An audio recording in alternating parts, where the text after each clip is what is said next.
تو اس اللہ کا تعارف جس طرح اللہ ہیں اسی طرح اللہ کی پہچان ایک ایک انسان کے پاس کرنا، اپنے گھر والوں سے لے کر اپنے محلے والے، اپنے شہر والے، اپنے ملک والے اور پوری دنیا کی انسانیت، پوری دنیا کی انسانیت کے سامنے اللہ کا پیغام پہنچانا، اللہ کی باتوں کو پہنچانا اور اللہ کا صحیح تعارف کرانا۔ اللہ کتنی بڑی عظمت کے مالک ہیں، وہ کتنی بادشاہت کے مالک ہیں، اس کی قدرت کتنی بڑی ہے، اس کے پاس کتنے خزانے ہیں، اس کی حکمت اور علم کتنا وسیع ہیں۔ تو جتنا ہم اس کو بیان کریں گے، کھولیں گے، اتنے ہی ہمارے دل کے اندر ایمان پختہ ہوگا، اللہ کی معرفت آئے گی اور پھر استقامت آئے گی۔ تو ومن احسن قولا ممن دعا الی اللہ، یہ اللہ کی طرف دعوت ہے، اللہ کا تعارف ہے، اللہ کی پہچان ہے۔ اسی طرح اللہ کی پہچان کرانی جس طرح اللہ نے خود اپنی کتاب میں کرائی ہے۔ اللہ نے اپنی کتاب کے اندر قرآن کریم میں بہت آسان انداز میں، بہت سہل انداز میں اپنا تعارف کرایا۔ اس کو ہم پڑھیں، سمجھیں اور انسانیت کے سامنے پیش کریں، ساتھ ساتھ ہم خود بھی اس کے مطابق عمل کریں۔ وعمل صالحا، اسی کے مطابق اطاعت، اللہ کے رسول صلی اللہ علیہ وسلم کی سنت، آپ کے طریقہ زندگی کو اپنائیں۔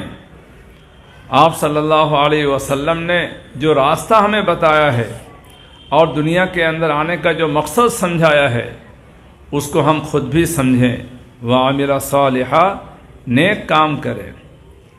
وقال اننی من المسلمین، اور یہ بھی اپنے اندر احساس ہو کہ میں عام مسلمانوں میں سے ہوں۔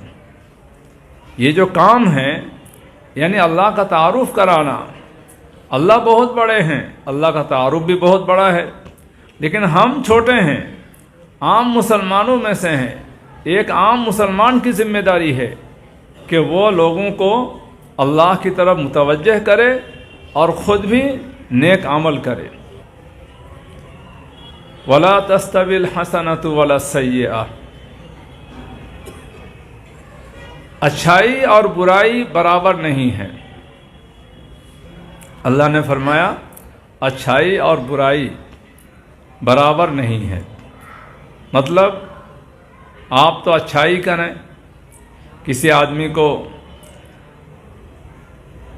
میٹھی زبان سے اچھے انداز میں اللہ کا تعارف کرائیں اور آپ کا سامنے والا آپ کو جھٹلا دے، آپ کو نکار دے۔ آپ تو اچھی بات کہیں، وہ آپ کو گالیاں دیں۔ آپ تو خیر خواہی کریں اور وہ آپ کے ساتھ بدخواہی کریں۔ آپ نرمی سے بات کریں، وہ سختی کے ساتھ آپ کو جواب دیں۔ تو ظاہر ہے کہ ایک طرف تو حسنہ ہے، آپ کا عمل اچھائی ہے، اور آپ کے سامنے والے کا جو عمل ہے وہ کیا ہے بتائیے؟ آپ کے سامنے والے کا عمل برائی ہے۔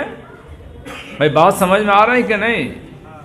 آپ تو لوگوں کو اللہ کی طرف بلا رہے ہیں اور وہ آپ کو جھٹلا رہا ہے۔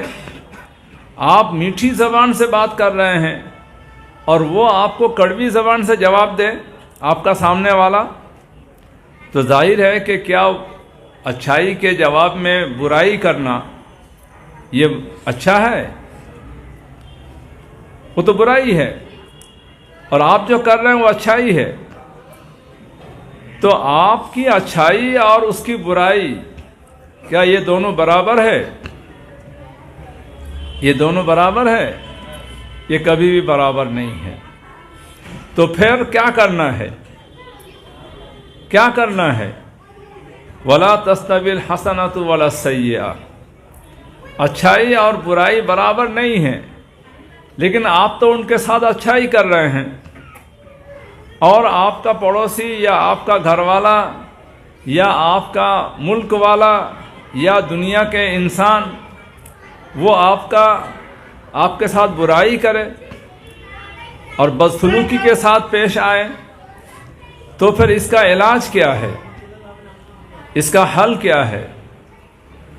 تو فرمایا کہ ادفع باللتی ہی احسن، ادفع باللتی ہی احسن، یعنی وہ جو برائی کر رہا ہے اس برائی کو آپ دفع کرو، اس برائی کو آپ ختم کرو، اس برائی کا آپ جواب دو۔ کیسے جواب دو؟ اس نے اگر گالی دی تو آپ 2 گالی دو گے، اس نے اگر آپ کو ڈنڈا مارا تو آپ ڈنڈے کے جواب میں پتھر لگاؤ گے؟ کیسے جواب دو گے؟ کیا طریقہ ہے جواب دینے کا؟ ہاں، ادفع باللتی ہی احسن، آپ جواب دو اس طریقے سے جو اور بھی اچھا ہو، یعنی آپ نے جو شروع میں اچھائی کی تھی اس سے بھی کوئی اچھا ہو۔ آپ نے میٹھی زبان استعمال کی تھی نا، تو اب جب اس نے برائی کی اور کڑوی یعنی زبان استعمال کی تو آپ اپنی زبان کو اور میٹھا بنا لیجئے۔ اگر آپ نے پہلے اچھا سلوک کیا تھا جس کے جواب میں اس نے بدسلوکی کی، تو اس کے جواب میں آپ کیا کریں گے؟ آپ کو اور زیادہ اچھا سلوک کرنا ہے۔ اگر صرف آپ باتوں کے ذریعے سے اس کو بلا رہے تھے تو اب اس کو ہدایہ پیش کیجئے، میٹھی زبان بھی استعمال کیجئے اور کچھ گفٹ بھی دیجئے۔ ادفع باللتی ہی احسن، آپ جواب دیجئے اس طریقے سے جو عمدہ سے عمدہ ہو۔ آپ کہیں گے بھائی یہ تو معاملہ خراب ہو جائے گا، وہ تو اور زیادہ سر چڑھ کے بولے گا۔ ہاں، اگر آپ نے اور زیادہ اچھا سلوک کر دیا تو پھر کیا ہوگا؟ وہ تو اور زیادہ سر پہ چڑھ جائے گا، اور زیادہ بدسلوکی پر اتر آئے گا، اب تو وہ ظلم کرنے لگے گا۔ یہ ہماری سوچ غلط ہے۔ اللہ تعالیٰ کا مشورہ صحیح ہے، اللہ تعالیٰ ہمارا خالق ہے، ہماری کمزوریوں کو وہ جانتا ہے، تو کس چیز کا علاج کیا ہونا چاہیے یہ کون جانتا ہے؟ کون بتا سکتا ہے؟ بتائیے۔ اللہ بتا سکتا ہے، کیونکہ اسی نے ہمیں پیدا کیا، ہمارا مزاج بھی اسی نے پیدا کیا۔ سامنے والے کا مزاج کس نے پیدا کیا؟ وہ بھی اللہ ہی نے پیدا کیا۔ تو اللہ جانتا ہے کہ سامنے والا کیسے قابو میں آئے گا۔ اگر آپ کے ساتھ سختی کر دی اور پھر بھی آپ نرم پڑ گئے تو اللہ تعالیٰ فرماتے ہیں فَإِذَا الَّذِي بَيْنَكَ وَبَيْنَهُ عَدَاوَةٌ كَأَنَّهُ وَلِيٌّ حَمِيمٌ، تو آپ دیکھو گے جس کے ساتھ تمہاری دشمنی چل رہی ہے وہ اچانک گہرا دوست بن جائے گا۔ کیا بن جائے گا؟ گہرا دوست بن جائے گا۔ پھر آپ کی بات ماننے کے لیے اور اس کے مطابق اپنی زندگی کو قربان کرنے کے لیے تیار ہو جائے گا۔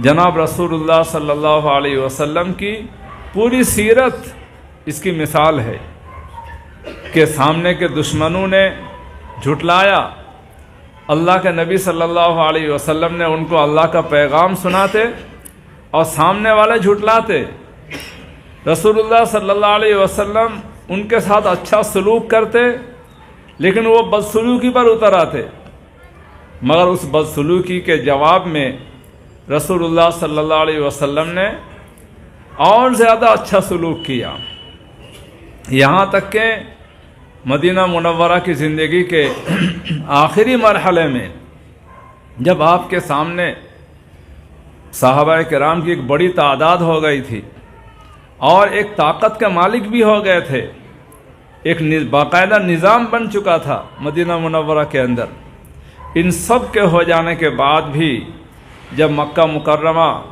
داخل ہوئے، فاتحانہ داخلہ ہوا، اس وقت ان سارے ظالموں کو معاف کر دیا جنہوں نے مکہ مکرمہ کے اندر ظلم کیا تھا، جنہوں نے آپ صلی اللہ علیہ وسلم کے ساتھ اور صحابہ کرام کو اذیتیں پہنچائی، تو ان کو اللہ کے رسول نے معاف کر دیا، تو پھر وہ بھی اسلام میں داخل ہو گئے۔ تو یہ اسی نمونے کو اللہ تبارک تعالیٰ نے یہاں بیان کیا کہ وَلَا تَسْتَوِي الْحَسَنَةُ وَلَا السَّيِّئَةُ ادْفَعْ بِالَّتِي هِيَ أَحْسَنُ فَإِذَا الَّذِي بَيْنَكَ وَبَيْنَهُ عَدَاوَةٌ كَأَنَّهُ وَلِيٌّ حَمِيمٌ، کہ اچھائی اور برائی برابر نہیں ہو سکتی، تو تم برائی کا جواب اچھے سے اچھے انداز میں دو، تو دیکھو گے جس کے تمہارے درمیان دشمنی ہے وہ تمہارا گہرا دوست بن جائے گا۔